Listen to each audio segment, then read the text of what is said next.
Hello everyone, good morning. Today, now I am going to explain you chapter number 6, Physical and Chemical Changes. यहाँ पे हम आज पढ़ेंगे Physical Changes and Chemical Changes. Every day you come across many changes in your surrounding. आपके आजू बाजू रोजाना बहुत सारे चेंजेस होते हैं. These changes may involve one or more substances. इसके अंदर चेंजेस के अंदर वन या एक से ज्यादा कई ही सारे चेंजेस हो सकते हैं. For example, your mother may ask you to dissolve sugar in water to make a cold drink.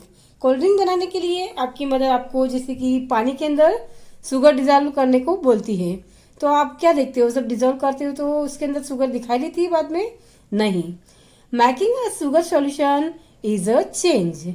इसका मतलब क्या हुआ कि शुगर सॉल्यूशन बनाना भी एक तरह का चेंज है. Similarly setting curd from milk is a change. इसी तरह से मिल्क से कर्ड बनाना, जैसे कि आपकी मदर डेली दूध से दही बनाने के लिए उसको थोड़ा सा मात्रा में दही डालती है तो उससे दही जम जाता है. Sometime milk become sure. कभी कभी मिल्क बाहर गर्मी में पड़ा रह जाता है बहुत लॉन्ग टाइम तक, तो वो श्योर हो जाता है, खराब हो जाता है. Soaring of milk is a change. यह भी एक तरह का it is also change. Stretched rubber band also represent change. Stretched rubber band भी रिप्रेजेंट करता है चेंज को. Make a list of 10. इस तरह से आपके आजू बाजू हजारों लाखों करोड़ कितने ही चेंजेस होते रहते हैं. हर एक मिनट में कितने ही चेंज होते हैं, जिनको कुछ चेंज हुए को आप ऑब्जर्व कर सकते हो. उनकी एक लिस्ट बना सकते हो जो आप नोटिस कर सकते हो आपके आसपास क्या क्या चेंजेस हो रहा है हर क्षण देख के आप. In this chapter we shall perform some activities and study the nature of these changes. Broadly this changes are two kinds. यहाँ पे हम आजू बाजू में अपने जितने भी चेंजेस है उन सबके बारे में देख सकते हैं और कुछ के बारे में हम यहाँ पे स्टडी करेंगे. तो इनको ब्रॉडली टू टाइप्स के चेंजेस में डिवाइड किया गया है. फर्स्ट है physical change and second is chemical change. तो यहाँ पे फिजिकल चेंजेस के बारे में कुछ एक्टिविटीज दी है. फर्स्ट हमारा चेंजेस है फिजिकल चेंजेस पढ़ रहे हैं. तो इसमें यहाँ पे 6.1, 6.2, 6.3, 6.4, 5 इस तरह से अलग अलग एक्टिविटीज दी गई है. फर्स्ट है यहाँ पे आपने यहाँ देख सकते हो एक पूरा पेपर लिया है. फिर पेपर को क्या किया है, 4 पीस में कट किया है. फिर अगेन उसको जो 4 पीस है उनको फिर से कट कर दिए गए सारे पीसेस को. फिर उसको टेबल पे या फ्लोर पे कहीं पे भी बिछा के उनको पास वापस लगाओ. तो क्या आपको वापस वही पुनः पेपर प्राप्त होगा? एक्चुअली जो ओरिजिनल फॉर्म थी पेपर की वो आपको फिर से नहीं मिलेगी. Table so that the acquire the shape of the original piece of paper. जहाँ पे 6.1 फिगर में लिखा है उस टाइप से वापस ओरिजिनल जैसा पेपर था उस तरह से आप बिछा के देखेंगे. तो obviously you can not join the paper bag to make the original piece, but there are change in the property of the paper. तो यहाँ पे वापस आप ओरिजिनल फॉर्म में तो नहीं ला सकते, लेकिन क्या इसकी प्रॉपर्टी में चेंज आया? एक्चुअली इसकी प्रॉपर्टी में चेंज तो नहीं आया, लेकिन सिर्फ इसकी ओरिजिनल फॉर्म प्राप्त नहीं हुई. तो इस टाइप के चेंज को हम बोलेंगे फिजिकल चेंज.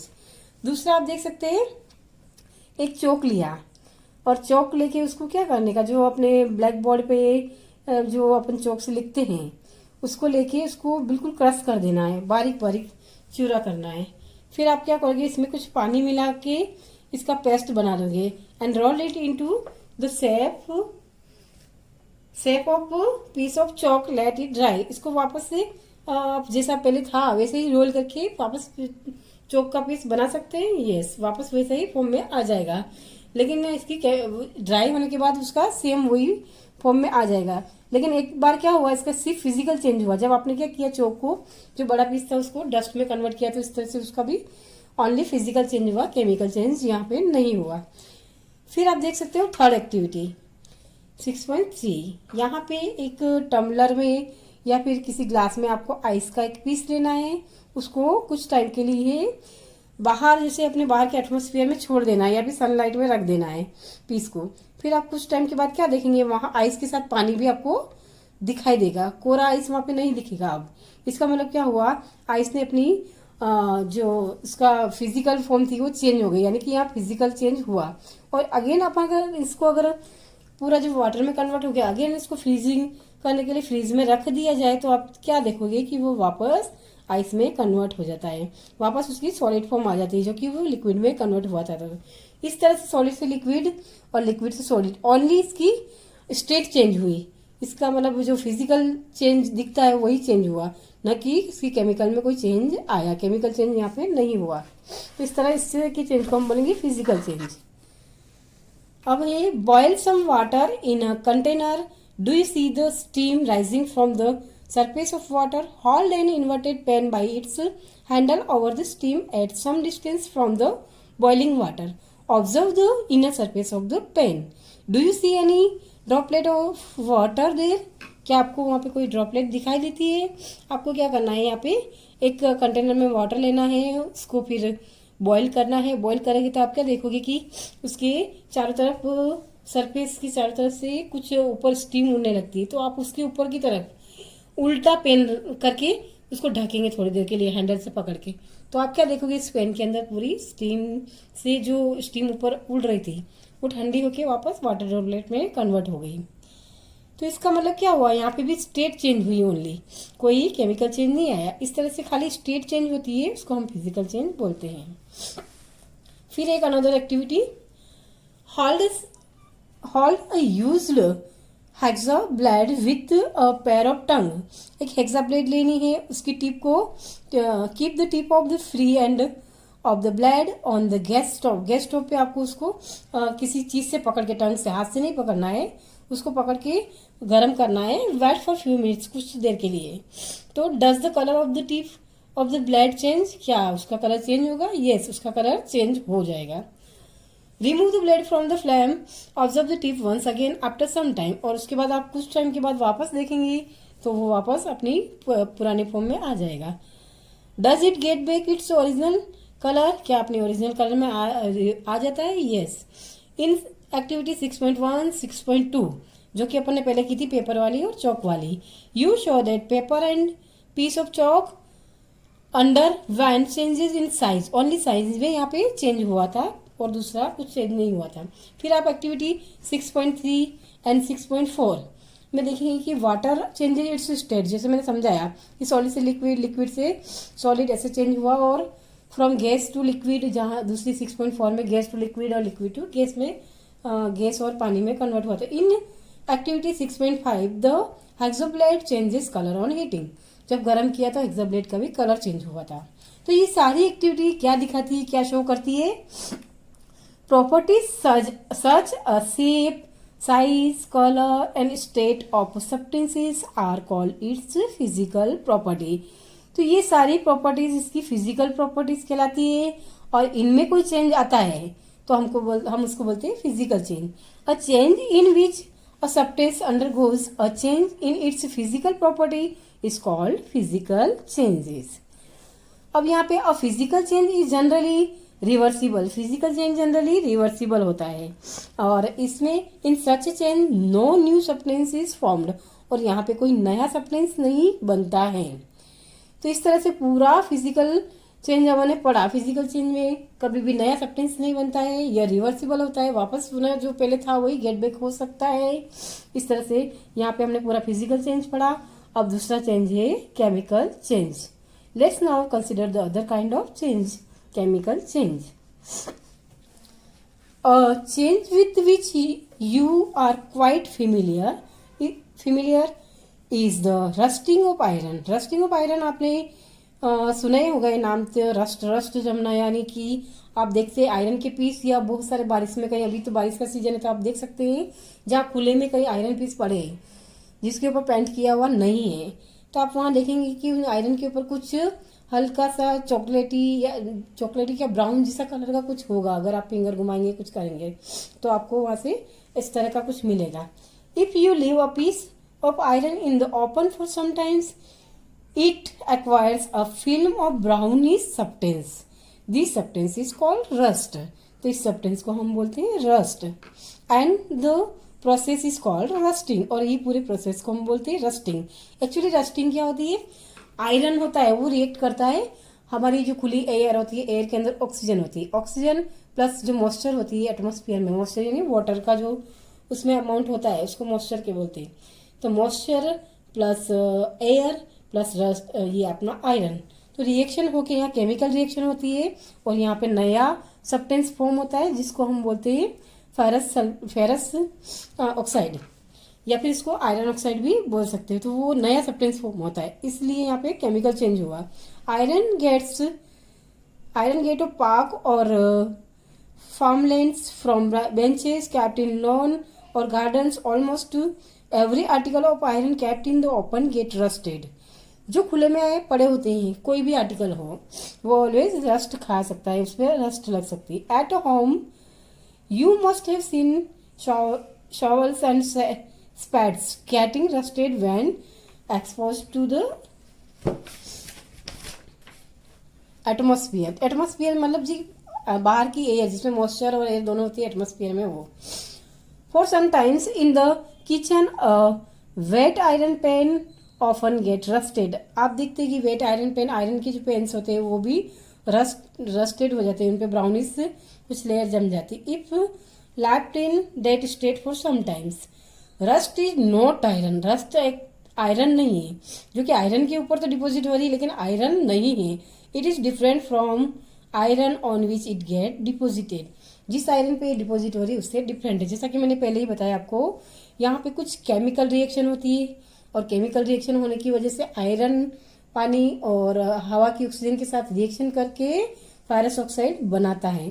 तो ये आयरन नहीं रहा, अब क्या बन गया, फेरस ऑक्साइड। तो इसका पूरा चेंज हो गया, इसका फॉर्म ही चेंज हो गया, यानी कि यहाँ पे केमिकल चेंज हुआ। Let us consider a few more changes where new substances are formed। तो इस तरह से अपने एक एग्जाम्पल पूरा पड़ा रस्ट का जो केमिकल चेंज में आता है। फिर और बहुत सारे ऐसे एग्जाम्पल हैं केमिकल चेंजेस के। तो यहाँ पे 6.6 में अपन एक एक्टिविटी कर रहे हैं, get a small piece of thin strip और रिबन ऑफ मैग्नीशियम। यहाँ पे मैग्नीशियम रिबन या उसकी स्ट्रिप लेनी है। Clean it tip with sand paper, और सैंड पेपर से इसको साफ करना है बिल्कुल। Bring the tip near the candle flame, और कैंडल फ्लेम के पास में इसकी टिप को लाना है। जैसे ही कैंडल फ्लेम के पास में इसकी टिप को लाते हैं तो यह बर्न होने लगती है। It burn with brilliant white light, यह वाइट लाइट के साथ जलने लगती है। और जलने के बाद क्या प्राप्त होता है, when it Burns completely Burns leave behind a powdery S. तो यहाँ पे पीछे एक वाइट पाउडरी एस छूटती है, पीछे पूरा जल जाता है रिबन और वहां पे व्हाइट कलर की पाउडरी एस हमको मिलती है। Does the S look like the magnesium ribbon, क्या यह मैग्नीशियम रिबन के जैसे दिखती है एस? नहीं, क्योंकि इसमें पूरा ही चेंज आ गया, पूरी अब ये रिबन नहीं रह के एस बन गया है। तो change can be represented following equation. अब यहाँ पे चेंज क्या हुआ, एक्चुअली बर्न होने के बाद यह बर्न हुई यानी कि ऑक्सीजन के साथ इसकी रिएक्शन हुई रिबन की, तो रिबन ऑक्सीजन के साथ रिएक्ट करेगा तो वह भी मैग्नीशियम ऑक्साइड बनाएगा। अब ये मैग्नीशियम नहीं रहा कि एस मैग्नीशियम ऑक्साइड हो जाती है। तो यहाँ पे आप देख सकते हैं मैग्नीशियम प्लस ऑक्सीजन, तो यहाँ मैग्नीशियम ऑक्साइड MgO बना है। तो इस तरह से आप देख सकते हो 2 मैग्नीशियम के एटम लिए, यहाँ 1 ऑक्सीजन लिया और यहाँ पे 2 मैग्नीशियम ऑक्साइड के हमको प्राप्त होते हैं। तो अब क्या करना है, इस एस को उठा के लेना है, collect the S and mix it with water, small amount of mix it with small amount of water, पानी में इसको गुलाना है। स्टीर द मिक्सचर, इसका मिक्सचर हिलाना है मिक्सचर को जब तक कि ये दोनों एक दूसरे में अच्छी तरह से मिक्स नहीं हो जाए। Test the mixture with blue and red litmus paper, अब इसको टेस्ट करना है ब्लू और रेड लिटमस पेपर से। तो does the mixture turn red litmus paper blue, क्या यह रेड लिटमस पेपर को ब्लू में टर्न करेगा, यस और नो, ये आपको करके देखना है। तो यहाँ पे अगर ये बेस है तो जरूर करेगा और अगर ये एसिड है तो नहीं करेगा। एक्चुअली हमने पिछले चैप्टर में पढ़ा ही है कि ऑक्साइड क्या होते हैं, ऑक्साइड बेसिक नेचर के होते हैं। तो यहाँ पे ये टर्न करेगा रेड लिटमस पेपर को ब्लू में। Does the mixture turn blue litmus paper red, क्या ब्लू लिटमस पेपर को रेड में टर्न करेगा या नहीं। On the basis of the test how do you classify the aqueous solution acidic और basic. इस तरह से आप यह पूरी एक्टिविटी के थ्रू, जैसे कि पानी में लिटमस पेपर के साथ रिएक्शन करा के, तो आप देख सकते हैं कि इसकी क्या यह एक्वस सॉल्यूशन रिएक्ट करता है, ये मतलब रेड रिप्लेस पेपर के साथ कैसी रिएक्शन देता है और ब्लू के साथ कैसी रिएक्शन देता है, उसके अकॉर्डिंग आप इसको एसिड और बेस में कंक्लूड कर सकते हो, या तो एसिड है या बेस है। अनडिजॉल्व्ड, जैसा कि मैंने बता ही दिया है वैसे तो कि यह बेसिक नेचर का होता है। On dissolving the ash in water form new substance, क्योंकि हमने एस को वाटर में डिजोल्व किया तो यहाँ पे एक न्यू सब्सटेंस फॉर्म हुआ, तो न्यू सब्सटेंस फॉर्म हुआ जिसको हम बोलते हैं magnesium hydroxide. These changes can be written in the form of the following questions, जैसे कि मैग्नीशियम ऑक्साइड जो अपना यहाँ एयर में बर्न होने के बाद मैग्नीशियम ऑक्साइड बना, जिसको वाटर में हमने इसको डिजोल्व किया और डिजोल्व करने के बाद ये बना मैग्नीशियम हाइड्रो ऑक्साइड, जिसकी इक्वेशन आप देख सकते हो MgO2 ट्वाइस O2 है, यहाँ पे ट्वाइस OH है, sorry. As you have already learn in chapter 5, जैसा कि आप चैप्टर 5 में पहले ही पढ़ चुके हैं, magnesium hydroxide is a base, magnesium hydroxide एक बेस है। So magnesium oxide is a new substance formed on burning of magnesium. इस तरह से आप देख सकते हो कि मैग्नीशियम ऑक्साइड बर्न हुआ, मैग्नीशियम बर्न हुआ तो यहाँ मैग्नीशियम ऑक्साइड बना, मैग्नीशियम ऑक्साइड को फिर वाटर में डिजोल्व किया तो यहाँ मैग्नीशियम हाइड्रोक्साइड बना, तो इस तरह से नया नया सब्सटेंस फॉर्म होता गया। Magnesium hydroxide is another new substance formed by mixing magnesium oxide with water.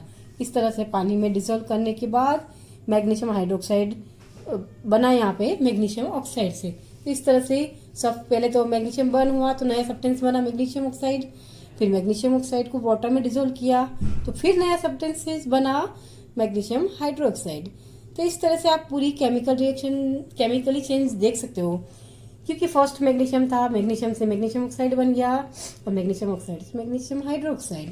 तो यहाँ पे हमने दो एग्जाम्पल देखे केमिकल चेंजेस के। फर्स्ट था अपना रस्टिंग ऑफ आयरन और सेकेंड यहाँ पे मैग्नीशियम रिबन का बर्न होना और बर्न होने के बाद वाटर में डिजोल्व करना। तो यहाँ पे हमने दो एक्टिविटी हो गई अपनी केमिकल की चेंजेस की। अब यहाँ पे है 6.7 और 6.8, यहाँ पे भी एक्टिविटी है, यहाँ कॉपर सल्फेट के साथ आयरन की रिएक्शन करा के देखा जा रहा है। तो ये एक्टिविटी मैं आपको कल समझाऊंगी केमिकल चेंज में। आज के लिए इतना ही, goodbye, have a nice day.